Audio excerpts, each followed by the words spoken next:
Hola, hola, bienvenidos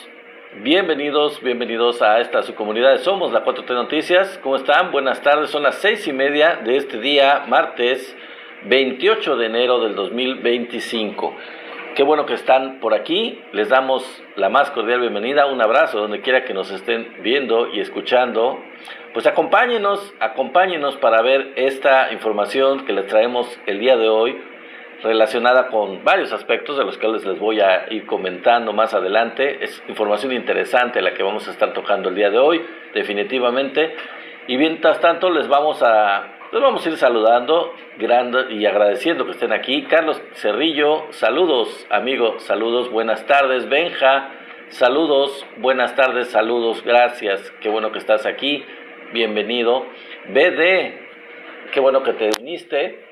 Bienvenido también, saludos, buenas tardes, gracias. Y a todos los que se sigan incorporando, los vamos a ir saludando, les vamos a ir dando la bienvenida, por supuesto, aquí en los primeros minutos. Carlos Cerrillo, ya creo que te saludé, gracias por darle like al en vivo. Juan Oviedo, gracias por estar aquí y por darle like también. José Náhuatl, también saludos, bienvenido, gracias por estar aquí. Bienvenido, mi querido Tenax, saludos, buenas tardes, gracias, qué bueno que estás ya aquí, dándole like a este en vivo, gracias por los likes. Recuerden ustedes también, igual que mi amigo Tenax, darle like, darle tap en la pantalla para los likes. U08048, gracias, buenas tardes, saludos, bienvenido. Alfredo Aguilar, saludos, bienvenido. Jesús Montoya, saludos, buenas tardes, gracias. Marcela Marín, 500, gracias, buenas tardes. Guillén, gracias por unirte, bienvenido, saludos a ti. Tina, saludos, gracias, buenas tardes, qué bueno que estás aquí. Saludo, mi querida Tina. Vaso, saludos, buenas tardes, bienvenido. Pedro Eduber, Papacito, bienvenidos. Carlos Manuel Pérez, bienvenido. Luz Hermosillo, 43, bienvenida. Gracias, qué bueno que estás aquí, saludos. Carlos Manuel Pérez, me imagino que es Pérez, no sé, buenas tardes. Carlos Manuel, buenas tardes, gracias por estar aquí y por incorporarte a esta transmisión en vivo. Muchas gracias, por supuesto.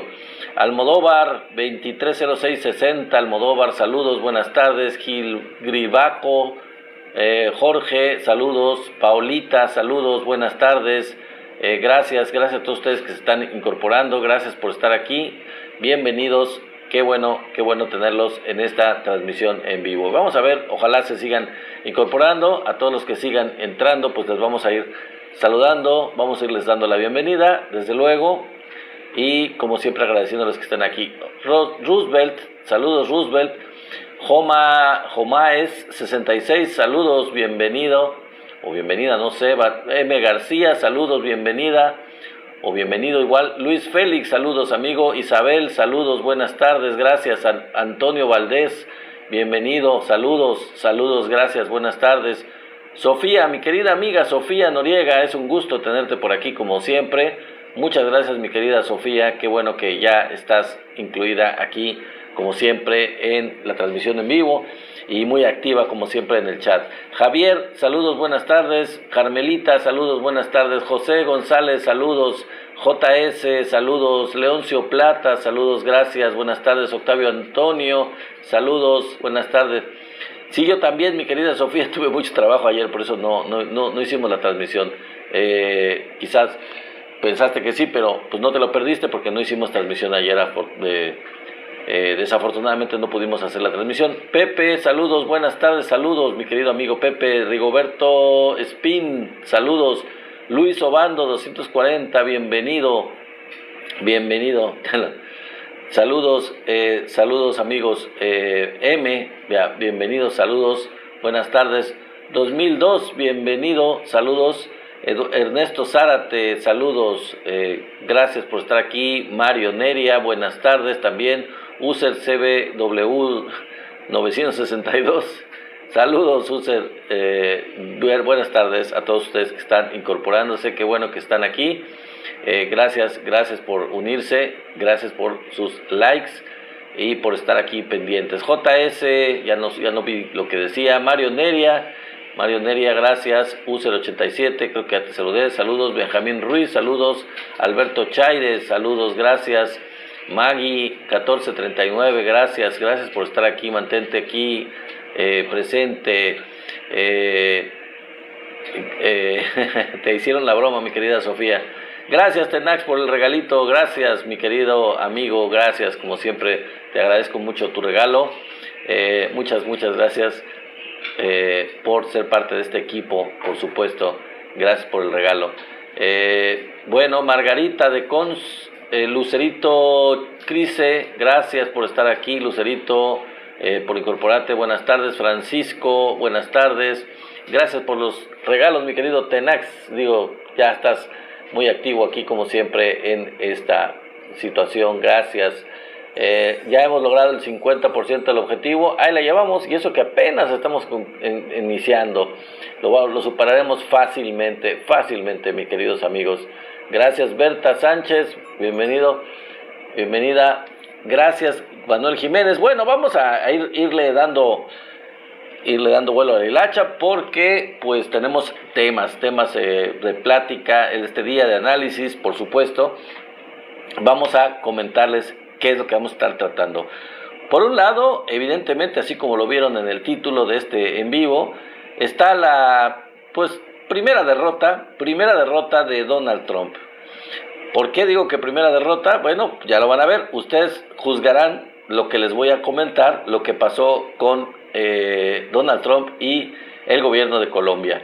Y ya viéndolo, ustedes sabrán si fue una victoria de Donald Trump, como lo están diciendo todos los chayoteros, o fue efectivamente, como yo lo sostengo, y voy a decir por qué, la primera derrota fuerte, importante de Donald Trump como presidente de Estados Unidos. Significativa, bueno, ese es uno de los temas que vamos a estar tocando. Vamos a hablar bastante de este tema. Vamos a poner ejemplos, evidentemente, para que quede claro que es una derrota.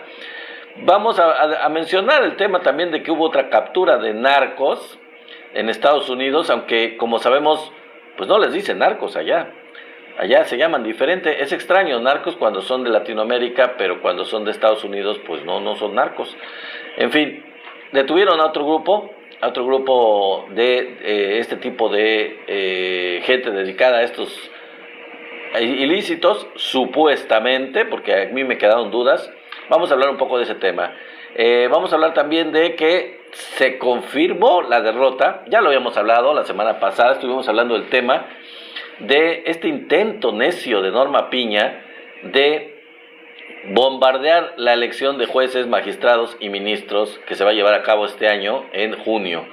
Ha hecho hasta lo imposible por evitar que se lleve a cabo la elección, faltando completamente a la Constitución, yendo en contra de la ley, pero pues ya se la pellizcó, sinceramente, perdón la expresión, pero así es.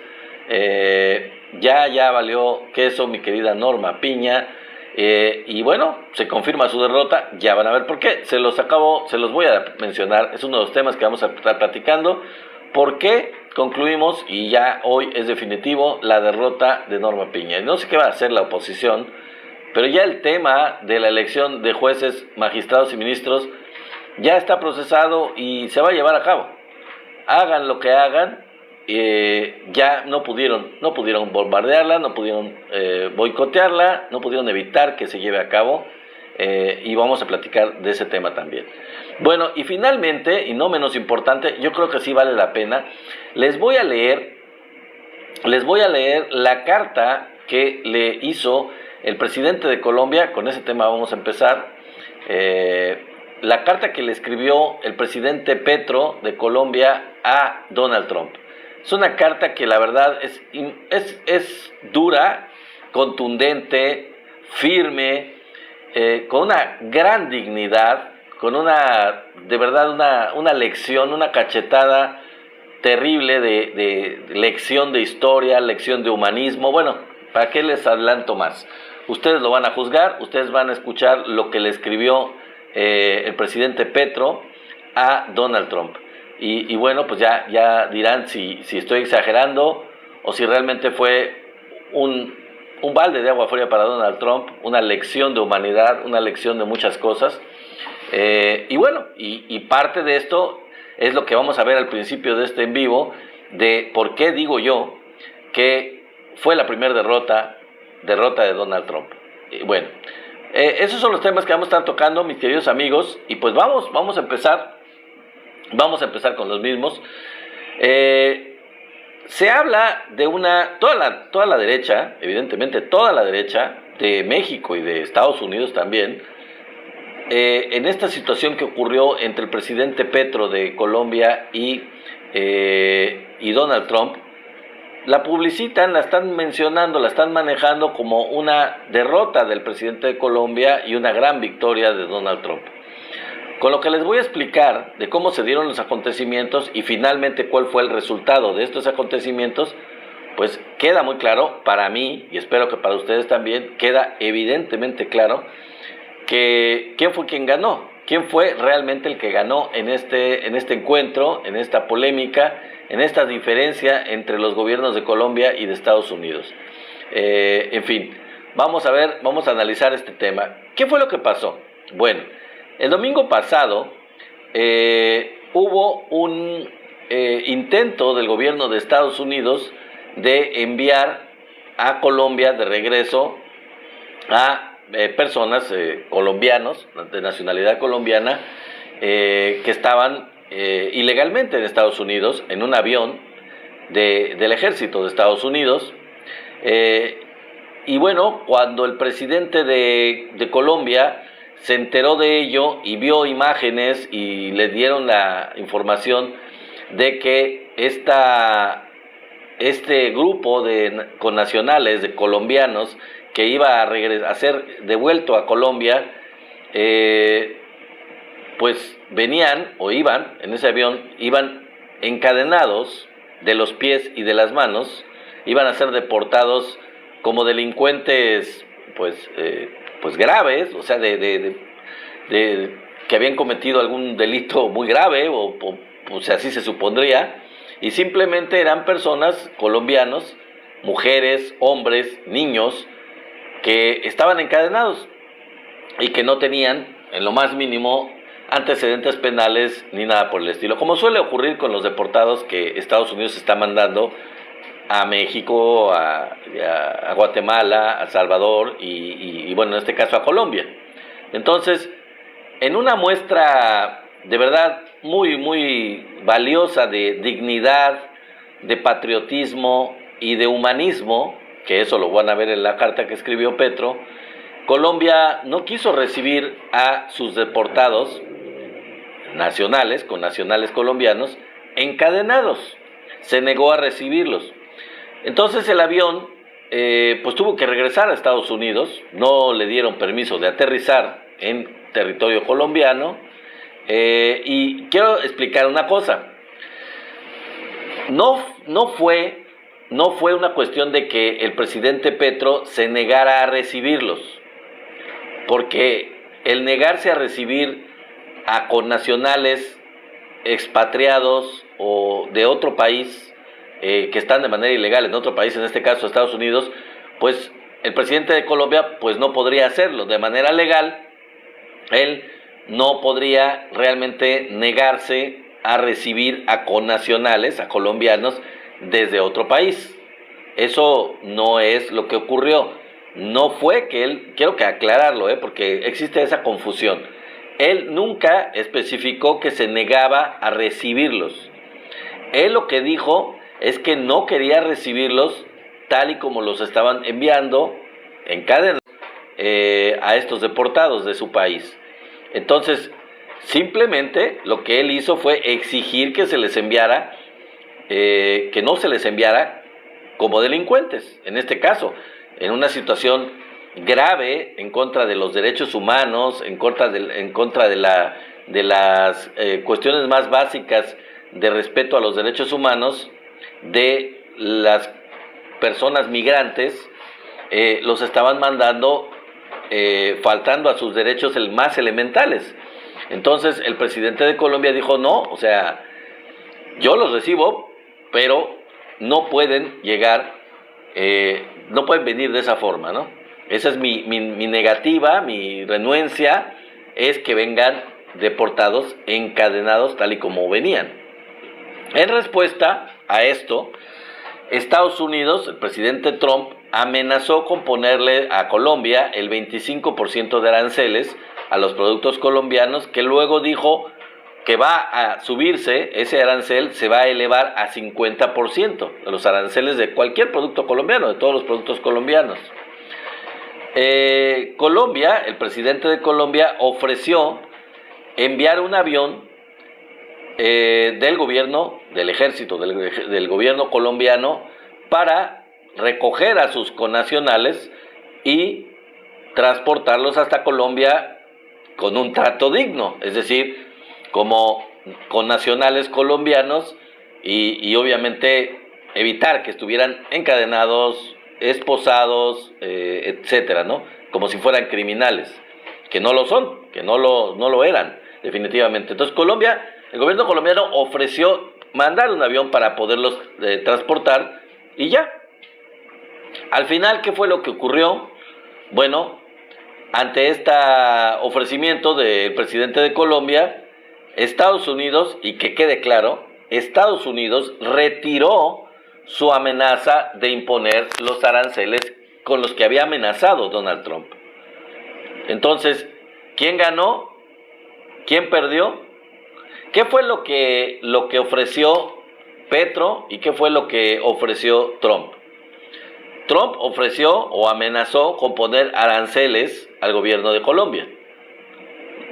¿Y qué fue lo que dijo Petro? Bueno, yo lo único que quiero es que voy a recibir a mis connacionales o voy a ir por ellos, pero no puedo permitir que vengan esposados, amordazados, encadenados. Eso es lo único que quiero. ¿Cómo llegaron los connacionales colombianos a Colombia? Por un avión del gobierno colombiano. ¿Cómo llegaron? No llegaron esposados, no llegaron encadenados, llegaron libres como normalmente, como debía ser.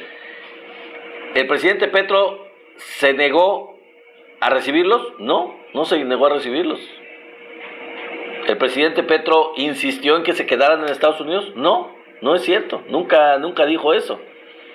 El presidente Petro, insisto, dijo y pidió y exigió que no podían estar encadenados ni nada de eso. Y fue por ellos y se los llevó a Colombia. ¿Qué fue lo que pasó con la amenaza de Trump? Se cayó. Se acabó. ¿Dónde quedó la amenaza de los aranceles? Pues se retiró. El presidente Petro, cuando recibió la amenaza, y lo van a ver porque voy a leer el texto que le escribió Petro a Trump, pues a la primera intentona de ponerle aranceles, él dijo que si le ponían aranceles, él iba a hacer exactamente lo mismo con los productos de Estados Unidos. Lo mismo que dijo la presidenta Claudia Sheinbaum cuando Donald Trump amenazó con imponer aranceles. Entonces, insisto, la pregunta queda en el aire: ¿quién ganó y quién perdió? ¿Con qué amenazaba uno y con qué amenazaba el otro? Al final, ¿quién salió ganando y quién salió ¿quién salió logrando lo que se propuso?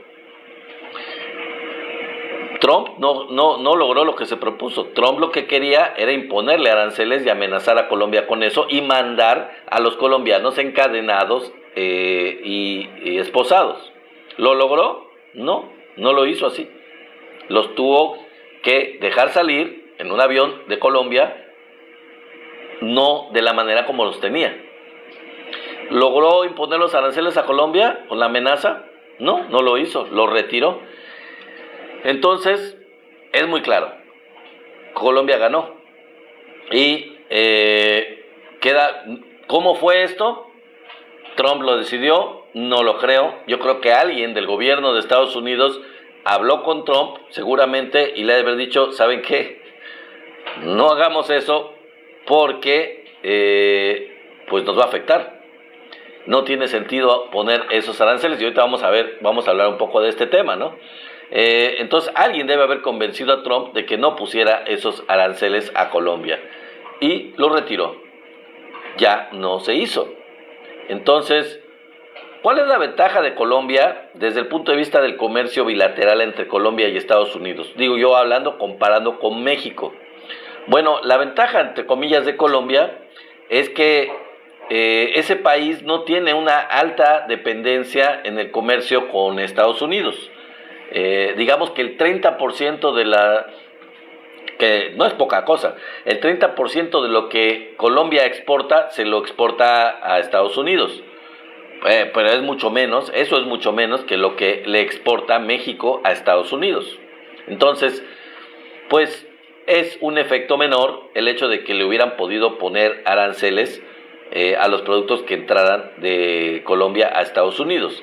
Esa es una ventaja de Colombia, pero eso no es todo. Con los aranceles, amigos, las flores, sobre todo las flores y el café, subirían muchísimo de precio en Estados Unidos. Lo único que lograría Trump con esos aranceles, poner esos aranceles, pues no era afectar a Colombia, porque Colombia seguiría vendiendo las flores y seguiría vendiendo el café a Estados Unidos, seguirían entrando a Estados Unidos, y a quienes les afectaría es a los compradores dentro de Estados Unidos, tanto a los consumidores finales como a las tiendas en donde se comercializan estos productos, las flores y el café. Quiero decir que prácticamente todo el café que se introduce a Estados Unidos, que Estados Unidos compra del extranjero, proviene de Colombia. Entonces, y las flores también, es el principal socio comercial de Estados Unidos en materia de flores. Las flores, imagínense el 14 de febrero próximo, el Día del Amor y la Amistad en Estados Unidos, pues con las flores carísimas. ¿Por qué? Porque resulta que el presidente de Estados Unidos le impuso un impuesto muy grande a la entrada, a la venta de estas flores en su territorio, y lo mismo pasa con el café, subirían increíblemente de precio. Entonces seguramente algún asesor de Trump le ha de haber dicho, ¿sabes qué? Pues nos vas a hacer el harakiri. Estados Unidos tiene problemas muy graves de inflación, mucho más graves que cualquier país, que muchos países, aparte de su deuda externa, que los tiene en el piso. Tienen una deuda, la más grande deuda externa del mundo. Por cierto, con China la mayoría de esta deuda. Increíble, ¿no? Entonces, aparte tienen problemas muy serios, les digo, de inflación. ¿Qué pasaría con esto? Habría una inflación muy grande de estos productos que compran a Colombia. Y lo mismo pasaría con México. Todos los productos de los que dependen de México, que compran a México, los vehículos, los productos del campo, por ejemplo el aguacate, los jitomates, pues todo eso subiría horrible de precio en Estados Unidos. Entonces, bueno, en resumen, ya para pasar a lo siguiente. La primera amenaza de aranceles de Estados Unidos, que no duró, que se aplica, la primera amenaza de aranceles que se supone que se iba a aplicar, pues no duró ni 24 horas. Era una amenaza flagrante, ya era como presidente de Estados Unidos Trump, y pues no la cumplió. En menos de 24 horas la retiró.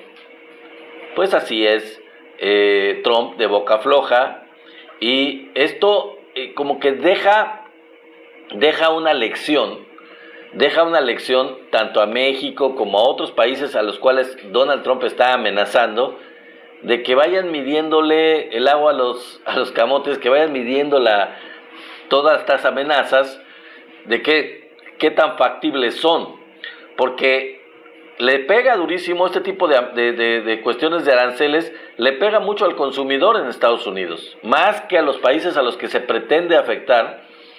Le pega también a los consumidores de Estados Unidos, sean los primarios o sean los secundarios, sean los últimos compradores o sean los que distribuyen, los que comercializan, los primeros que reciben los productos. Cualquiera que sea el caso, les pega durísimo al consumo de Estados Unidos, de los productos que importan de otros países que no producen ellos. Entonces la inflación se va para arriba. Y una de las promesas de Donald Trump fue precisamente a sus votantes de disminuir la inflación, de controlar la inflación. Y con esto lo que haría sería, lo menos que haría, sería controlar la inflación. Al contrario, se le dispararía la inflación en su país. Entonces, fíjense, también en el caso de México, por aquellos que dicen, no, si es que está haciendo lo mismo con México, que está deportando gente, sí, pero esta deportación ha estado presente desde la época de, no sé, de Obama, o sea, desde hace muchos años se están deportando mexicanos a una tasa variable. El mismo Biden estuvo deportando mexicanos y ahorita, desde que Trump es presidente, solo México ha recibido a 4.094 personas desde la entrada al gobierno de Donald Trump. 4.000 cachito de personas, la gran mayoría mexicanos, pero son 4.000 personas, 4.094 personas para ser exacto. Ese dato lo dio la presidenta de México, que tampoco es una cuestión para volverse locos realmente, no son millones de personas ni mucho menos. Entonces, amigos, las bravatas, amenazas, todo este comportamiento de macho prepotente, acomplejado, pero muy soberbio, tienen solución con inteligencia y con la cabeza fría, que es lo que ha dicho la presidenta de México y lo que demostró ahora con esta situación del presidente de Colombia. Hay que tener la cabeza fría y hay que tener inteligencia y además dignidad para plantearse duro, fuerte, firme en frente de un abusador, de un prepotente, de un gañán como Donald Trump, que pretende pues espantar con el petate del muerto a todos los que se enfrenta, y al final, si ve que no surte efecto sus amenazas, si ve que el contrario, el contrincante es fuerte, es digno, tiene con qué responder, pues entonces cobardemente se echa para atrás y no aplica con lo que había amenazado. En el caso particular de Colombia, no cumplió su amenaza de los aranceles, a pesar de que el gobierno de Colombia se puso muy firme y tuvo una actitud digna. Él no se atrevió. Trompas, dice mi querido Tenax. Así es un trompudo, es un hocicón, realmente es un hocicón. Y bueno, les voy a poner un ejemplo de esto que lo estoy diciendo. De las bravatas y amenazas, pues son solo eso, es como perro que ladra, no muerde. Les voy a poner un ejemplo. Y eso no pasó con Trump, pasó con Biden. ¿Qué pasó cuando Joe Biden amenazó a Venezuela de no comprarle su petróleo? Sí se acuerdan, ¿no? En la época del COVID y la guerra sobre todo de la guerra de Ucrania y Rusia. Estados Unidos necesitaba petróleo, necesitaba adquirir combustible y pues al mismo tiempo amenazó a Venezuela con no comprarle su petróleo. Pero la dependencia fue tan grande por la guerra de Rusia con Ucrania y por tantas cuestiones a nivel internacional que pues tuvieron que bajarle 2 rayitas. ¿Qué le contestó Venezuela cuando amenazó Biden a Venezuela? ¿Qué le contestó Maduro? Si no lo compran ustedes, se los vamos a vender al BRICS. Si no nos compran el petróleo, no hay problema. Nosotros se los vendemos al BRICS, que por cierto ya son parte del BRICS, al menos de manera externa, pero son parte del BRICS de alguna forma Venezuela. Y listo el problema, solucionado el tema. Pues le tuvo que bajar Biden y entonces pues no pudo ponerse esa presión sobre el gobierno de Nicolás Maduro, no pudieron cumplirlo porque necesitaban el petróleo y porque además pues no quieren que se lo venda Venezuela al BRICS. Evidentemente no les convenía o tratan de evitarlo. Pero Venezuela puede hacer lo que se le dé la gana, tiene con qué, tiene la forma, y pues no se dio ante ese tipo de presiones y amenazas o chantajes. Y ese era Biden, O sea que la cuestión de Estados Unidos no se crean que es nada más Trump. Siempre se dan este tipo de amenazas, siempre se dan en el gobierno de Estados Unidos con otros gobiernos, y pues la cuestión es de que cada gobierno que se enfrente con el imperio se ponga firme y no se deje. Bueno, pasando a otro tema, amigos, antes de pasar a la carta, que es bastante larga, pero que es muy importante del presidente de Colombia, se dio otra captura de narcos. Bueno, no les dicen narcos en Estados Unidos, les dicen pandilleros. O sea, si distribuyen drogas en Estados Unidos, eres pandillero. Si lo haces en México o en Colombia o en cualquier otro lugar que no sea Estados Unidos, incluso yo creo que Canadá, no lo sé, no me queda claro si a los canadienses también les dicen pandilleros, los gringos, o si les dicen narcos porque no es en Estados Unidos. Como sea, capturaron a 50 integrantes, o eso dicen ellos, 50 integrantes del Tren de Aragua. El Tren de Aragua, TDA, es un grupo que está teniendo mucha fuerza, que parece ser que se está fortaleciendo mucho en Estados Unidos. Supuestamente son venezolanos, y los atraparon en una fiesta donde había cerveza, estaban tomando cerveza. La verdad, se supone que los atrapó la DEA en un operativo en Denver, Colorado. Sinceramente, lo que yo vi no parecía ni cómo estaban vestidos ni nada, yo no vi armas tampoco, obviamente, aunque ya en Estados Unidos lo que sobra son armas. Lo que vi fue unas cubetas metálicas de cervezas que tenían una fiesta ahí los del Tren de Aragua y que me los capturan. 50 integrantes, pues supongo yo que venezolanos, que se supone que pertenecen a este grupo del Tren de Aragua. Y la verdad, sinceramente, yo vi los videos, parecían todo menos narcotraficantes, o como se les dan llamar en Estados Unidos, pandilleros, qué barbaridad. En fin, la doble moral de los Estados Unidos, ¿no? El cinismo, la hipocresía, en fin. Pero bueno, según ya están atrapando gente dedicada a la distribución de droga en su país, vamos a ver si eso continúa y hasta dónde llega, ¿no? Estaban conviviendo, así es, mi querido Tenax, estaban disfrutando de la paz que tienen allá distribuyendo, si es que es cierto, distribuyendo sus productos en Estados Unidos sin que nadie les diga o les haga nada. Parece ser que no les hacen gran cosa. En fin, es hipocresía, así es, mi querida Sofía. Bueno, vamos a pasar al siguiente tema. Se confirma ya definitivamente la derrota de Norma Piña. Ya valió queso la señora, o sea, realmente Norma Piña tronó con todo su intento desaforado, degradante, decadente de bloquear a como dé lugar a la elección de jueces, magistrados y ministros. En lugar de que la Suprema Corte hiciera un papel digno de decir, bueno, vamos a contribuir a que se mejore, a que se renueve el Poder Judicial de la mejor manera posible con nuestra experiencia, con nuestro conocimiento. No. O sea, ellos están negados. Es patético que, la verdad, sinceramente, es patético que en México el Poder Judicial esté en contra de la ley, y eso es lo que ha estado. En contra de la Constitución y en contra de la ley, quienes se supone que son los representantes de la legalidad, del orden jurídico, constitucional, son los que más están en contra de cumplir la Constitución. Y bueno, en fin, se confirma la derrota. ¿Por qué lo digo?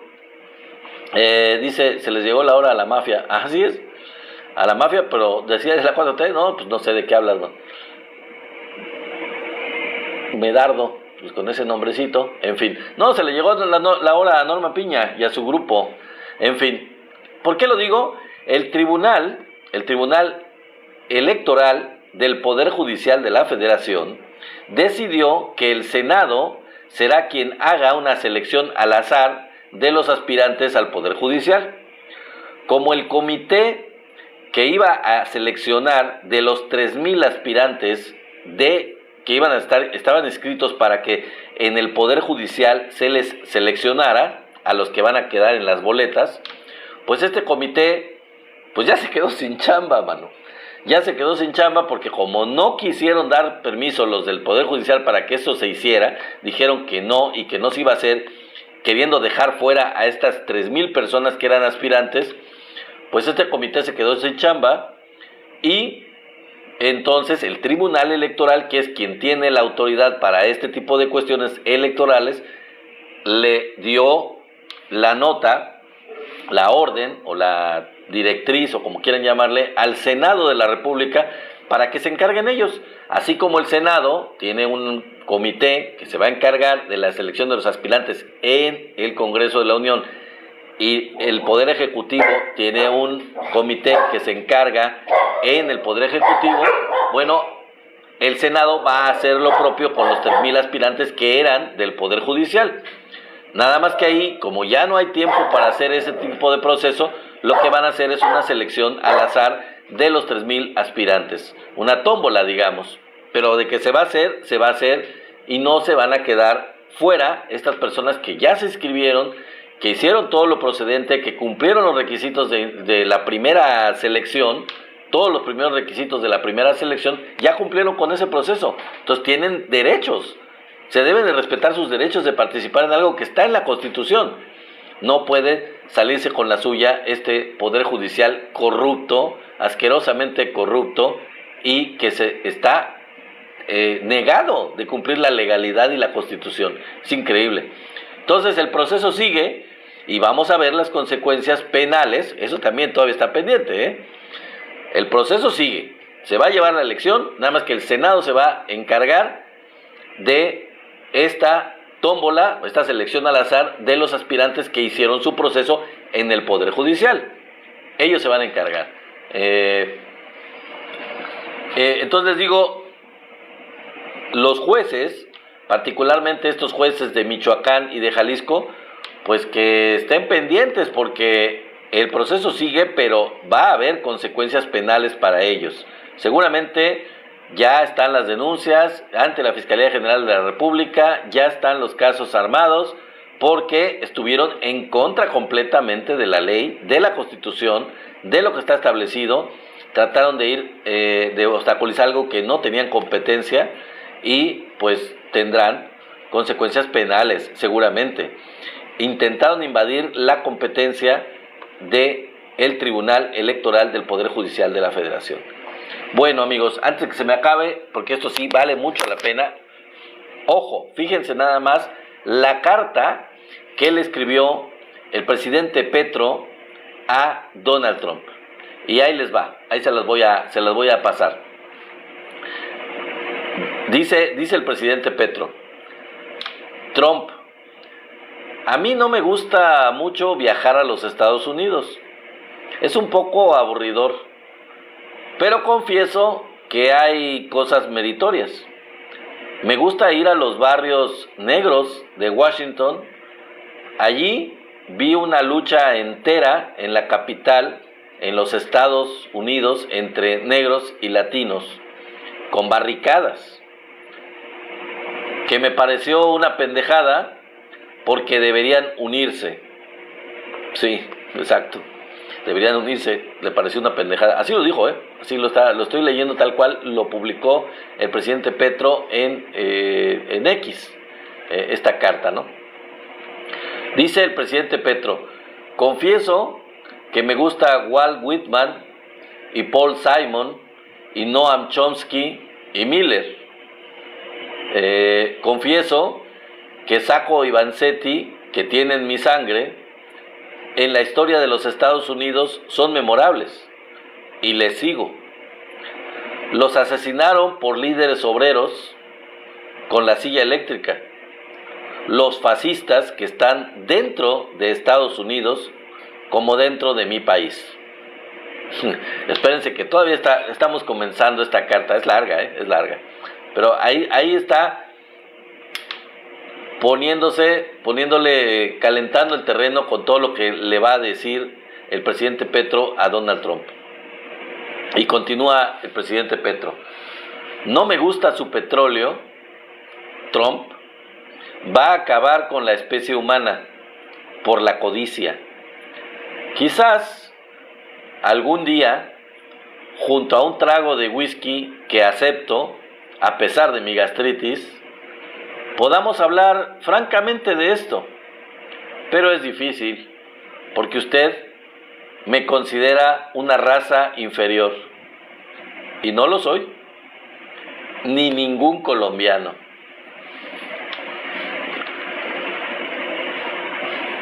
Dice ahí Alberto Ramírez: no creo que diga eso. Pues te lo estoy leyendo, lo puedes checar, es el X, la publicación de X del presidente Petro dirigida al presidente Trump. Si no lo crees, bueno, pues consulta X, pero así es. Y ahí vamos a continuar.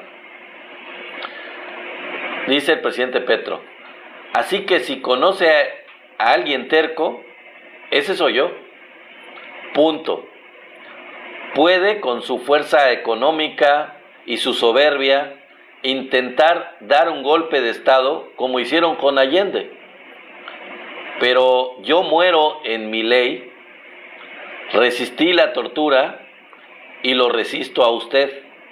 Aquí voy a hacer un paréntesis para decir que el presidente Petro, es serio, seriamente, es la verdad, él resistió la tortura, él fue guerrillero, antes de ser presidente, él estuvo luchando en la guerrilla durante muchos años en Colombia, y pues finalmente es algo muy bueno que después de haber sido un país completamente dominado por los gringos, completamente sitiado por los Estados Unidos, con apoyos militares directos, con bases militares de Estados Unidos, con gobiernos de derecha, de ultraderecha, represores de los derechos humanos durante muchos, muchos años. Finalmente, con la llegada del presidente Petro a Colombia, pues llega alguien de la base social, un luchador social que tenía muchos años en la clandestinidad, que tenía muchos años luchando por la democracia, por la justicia, por la libertad, en contra de los emisarios de Estados Unidos y en contra de la pobreza, de la desigualdad, de la marginación, en contra de la violencia de su país, y finalmente pues ya es presidente. Quise hacer este paréntesis para que tengamos claro que cuando el presidente Petro dice yo ya sufrí la tortura y aguanté, igual que acaba de fallecer hace poco, por cierto, el expresidente Pepe Mujica de Uruguay, lo mismo, estuvo 20 años en la cárcel recibiendo todos los malos tratos que se puedan imaginar, tortura física y psicológica, y pues aguantó y llegó a ser presidente de su país. De una forma muy similar a Pepe Mujica, el presidente Petro llegó después de todo esto a ser presidente de Colombia, afortunadamente para Colombia, que la verdad es algo muy bueno, es algo que da mucho gusto, que un país que había estado del lado de Estados Unidos durante muchísimos años, independientemente de lo que pasara en otros países latinoamericanos, Colombia siempre era el abyecto aliado de Estados Unidos, constante, no varió nunca hasta que llegó, eligieron al presidente Petro. Afortunadamente los colombianos tocaron fondo y dijeron ya basta. Bueno, entonces voy a continuar, pero yo muero en mi ley, resistí la tortura y lo resisto a usted. No quiero esclavistas al lado de Colombia. Ya tuvimos muchos y nos liberamos. Lo que quiero al lado de Colombia son amantes de la libertad. Si usted no puede acompañarme, yo voy a otros lados. Colombia es el corazón del mundo y usted no lo entendió. Esta es la tierra de las mariposas amarillas, de la belleza de Remedios, pero también de los coroneles Aurelianos Buendía, de los cuales soy uno de ellos, quizás el último. Y aquí hago un paréntesis para recomendarles el libro de Gabriel García Márquez, 100 años de soledad, en donde pues hablan de todas estas cosas, de Aureliano Buendía, de Remedios, de las mariposas amarillas, de Macondo, del pueblo de Macondo. Es un libro maravilloso, es uno de los grandes libros de la literatura universal y obviamente uno de los mejores de la literatura hispanoamericana. Definitivamente es una joya a nivel literario y además es hermosísimo en cuanto a todo lo que cuenta de la historia de Colombia y Latinoamérica, de manera muy simbólica, de manera muy alegórica, pero con muchas cosas reales que todos vivimos. Se los recomiendo mucho. Bueno, dice, continúa el presidente Petro: me matarás, pero sobreviviré en mi pueblo, que es antes del tuyo, en las Américas. Somos pueblos de los vientos, las montañas, del Mar Caribe y de la libertad. A usted no le gusta nuestra libertad, vale. Yo no estrecho mi mano con esclavistas blancos, estrecho las manos de los blancos libertarios, herederos de Lincoln y de los muchachos campesinos negros y blancos de los Estados Unidos, ante cuyas tumbas lloré y recé en un campo de batalla, al que llegué después de caminar montañas de la Toscana italiana y después de salvarme del COVID. Ellos son Estados Unidos y ante ellos me arrodillo ante más nadie. Túmbeme, presidente, le dice Petro. Túmbeme, presidente, y le responderán las Américas y la humanidad. Colombia ahora deja de mirar al norte, mira al mundo. Nuestra sangre viene de la sangre del califato de Córdoba, la civilización en ese entonces de los latinos romanos del Mediterráneo, la civilización de ese entonces, que fundaron la república, la democracia en Atenas. Nuestra sangre tiene los resistentes negros convertidos en esclavos por ustedes. En Colombia está el primer territorio libre de América, antes de Washington, de toda América. Allí me cobijo en sus cantos africanos. Mi tierra es de orfebrería existente en época de los faraones egipcios y de los primeros artistas del mundo, en Chiribiquete. No nos dominarás nunca. Se opone el guerrero que cabalgaba nuestras tierras, gritando libertad y que se llama Bolívar. Nuestros pueblos son algo temerosos, algo tímidos, son ingenuos y amables, amantes, pero sabrán ganar el canal de Panamá que ustedes nos quitaron con violencia. 200 héroes de toda Latinoamérica yacen en Bocas del Toro, actual Panamá, antes Colombia, que ustedes asesinaron. Yo levanto una bandera y, como dijera Gaitán, así quedé solo. Seguirá enarbolada con la dignidad latinoamericana. Así quede solo, lo dije mal. Yo levanto una bandera y, como dijera Gaitán, así quede solo, seguirá enarbolada con la dignidad latinoamericana, que es la dignidad de América, que su bisabuelo, fíjense lo que le dice aquí, la dignidad de América que su bisabuelo no conoció, y el mío sí. Señor presidente inmigrante en los Estados Unidos, aquí cabe aclarar que le está echando en cara, le está dando un zape de realidad a este racista, xenofóbico, gringo, que resulta que no es gringo originalmente, sino que es de una familia inmigrante. Su abuela eran europeos y fueron recibidos en Estados Unidos como inmigrantes. Su abuela, me parece, era escocesa. Bueno, son gente que llegó a Estados Unidos desde otro lado y como tal son inmigrantes. Entonces, como le dice Petro, pues usted no conoció a su bisabuelo, simple y sencillamente, y el mío sí estuvo aquí, es de aquí. En fin, su bloqueo no me gusta, su bloqueo no me asusta, su bloqueo no me asusta, porque Colombia, además de ser el país de la belleza, es el corazón del mundo. Sé que ama la belleza como yo, no la irrespete y le brindará su dulzura. Fíjense cómo aquí le dice a Trump, su bloqueo no me asusta.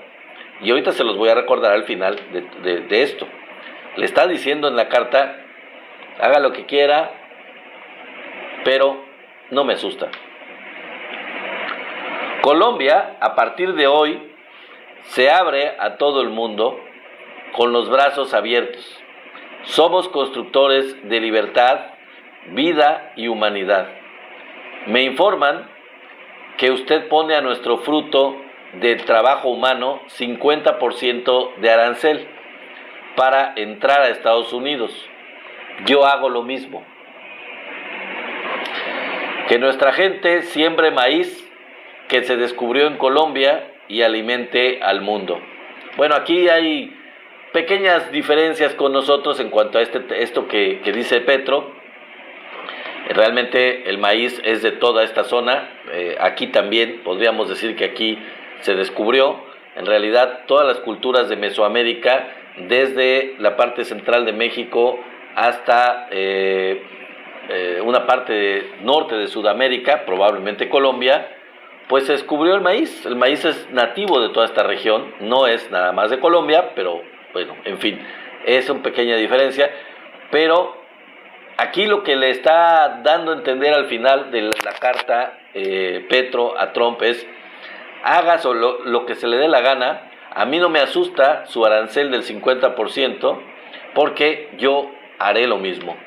Y en la parte anterior le dice lo mismo, porque lo amenazó con un bloqueo también, no nada más con el arancel, lo amenazó con una serie de medidas. Dice: su bloqueo no me asusta. Entonces, con todo esto que le explica, que le dice en la carta, le contesta Petro a Trump. Después de esto, ¿dónde quedaron los aranceles? ¿Dónde quedó la amenaza de aranceles que iba a aplicar Trump? Entonces, esta carta le dio una serie de zapes en el hocico a Donald Trump, con lo cual, pues, haya sido por convencimiento propio o porque otros lo hayan hecho convencerse, otros gringos le hayan hecho convencerse, el caso es que Trump, pues, no cumplió sus amenazas.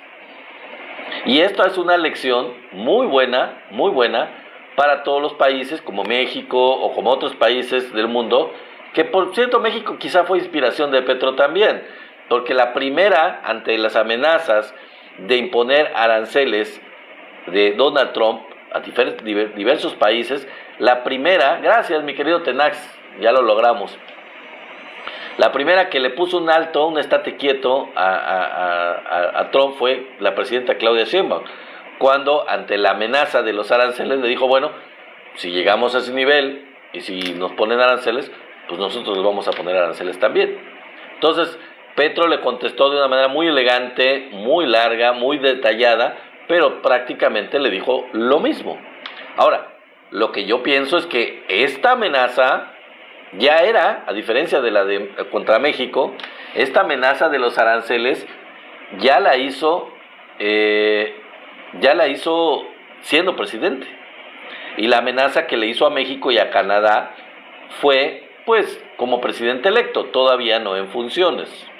Entonces, bueno, da la impresión que esta amenaza ya fue más, más creíble de aplicarse inminentemente, y al final se echó para atrás Donald Trump. Entonces, queda muy claro que, pues, perro que ladra no muerde. Entonces, bueno, pues esta ha sido la información del día de hoy. Antes de terminar este día, el en vivo, quiero platicarles hay una gran polémica por la película esta de un director francés que se llama Emilia Pérez. No lo he comentado anteriormente, pero vale la pena que comentemos al respecto. Es una película bastante mala, es un estereotipo y un cliché, lleno de clichés y de estereotipos relacionados con México. Una película en la que no se contrató, según el director, a nadie, ni mexicana de las actrices, ni mexicanos, ni mexicanas, ni latinoamericanos, porque dice el director, dijo que en México y en Latinoamérica no pudo encontrar actrices que pudieran cubrir, que tuvieran el talento o la capacidad para cubrir esos papeles, según él. Él nunca había visitado México, nunca visitó México antes de hacer la película. La película se grabó en París, no se grabó en México en lo absoluto, ni siquiera se grabó en México. No hubo actores y actrices mexicanas. Está llena de clichés y de estereotipos. Vanagloria una serie de críticas mal hechas hacia la situación de México. Promueve una pésima imagen de México, muy mal analizada, muy mal estudiada sobre el narcotráfico. Es una serie de lugares comunes estúpidos, absurdos, ridículos, y es un musical bastante malo porque las voces de todos los que participan son nefastas, las canciones son malas, pésimamente malas. Entonces, la idea de lo que les estoy diciendo es, y de hecho en las redes pueden ustedes buscar las críticas hacia esta película de parte de muchos en las redes sociales. Hay una francesa, una youtuber francesa que hace videos vive en México ella, y hace videos sobre muchas cosas relacionadas con turismo, con cuestiones de turismo sobre todo. Y ella hizo un video sobre el análisis de esta película, y a pesar de que ella es francesa, destroza completamente la película diciendo que todo lo que les estoy diciendo es vulgar, es prosaica, está mal informada, no tiene ningún sustento, está mal hecha. Y a pesar de todo esto que les estoy diciendo, lo que más insulta es que la película ha ganado premios en diferentes festivales, sobre todo está ganando Globos de Oro, probablemente llegue a los Óscares y gane varias categorías de los Óscares, pero es nefasta. Entonces, como dijo la francesa que les estoy mencionando, por ahí si la buscan a lo mejor la encuentran, vale mucho la pena ver ese video. Pues dice al final ella, si quieren perder 2 horas de su vida, realmente, si están dispuestos a perderlas, pues entonces quizás puedan ver esa película, pero serían verdaderamente 2 horas de desperdicio en su vida, porque no tiene la menor importancia, no tiene la menor necesidad de perder 2 horas de su tiempo, de su valiosa vida, en algo que no vale la pena, realmente. Y eso lo dijo una ciudadana francesa. Incluso los mexicanos hicieron una parodia, hicieron un corto, no sé, como de 20 minutos, 30 minutos más o menos, en donde se burlan precisamente de los estereotipos y los clichés de los franceses. Y pues en el caso de los mexicanos, pues es una farsa, es una comedia, es un vacile, pero pues es en respuesta a esta película nefasta sobre México, en donde realmente ponen a México muy mal, de una persona que realmente no tiene conocimiento, una actriz española que ponen a hacer el papel, que de repente se le olvida que es mexicana en la película y empieza a hablar como española, en donde dicen vulgaridades que no se dicen en México, en donde Selena Gómez, que hace un papel ahí, pues que canta bien y es una buena cantante, no canta bien, canta bastante mal, no sabe hablar español ella es gringa realmente, es de ascendencia mexicana, pero no habla español. Entonces es un caso. Es un completo caso. Esa película es de verdad mala, pésima, es ridícula. Entonces, mi recomendación al finalizar este en vivo es: no pierdan su tiempo, sinceramente. Vale la pena el análisis, vale la pena los videos en donde la analizan, en donde pasan extractos y la critican, pero perder 2 horas del tiempo y del dinero de ustedes para ir a Cinépolis, que por cierto Cinépolis tuvo un problema con la Profeco, porque hubo denuncias por ponerle a esa película precisamente certificado de calidad. Hubo gente que se quejó, ha habido muchísimas gentes en todo el país que se han quejado de este certificado de calidad de Cinépolis con esta película, y realmente pues tuvieron que echarse para atrás. Me parece que les van a, por una orden de la Profeco, en Cinépolis van a tener que quitar este certificado de calidad, porque no pueden responder evidentemente ante el certificado de calidad que ofrecen por este producto, que es bastante chafa, bastante maleta, malo, en serio. En fin, Pues esta es mi recomendación, mi no recomendación de este en vivo. No vayan a ver esta película, no vale la pena y quédense a criticarla, vean los videos donde se critica, vean la parodia mexicana sobre ella, pero no pierdan su tiempo en ir a ver esta película mala. En fin, nos vemos mañana, diviértanse, gracias por estar aquí, hasta mañana, bye bye.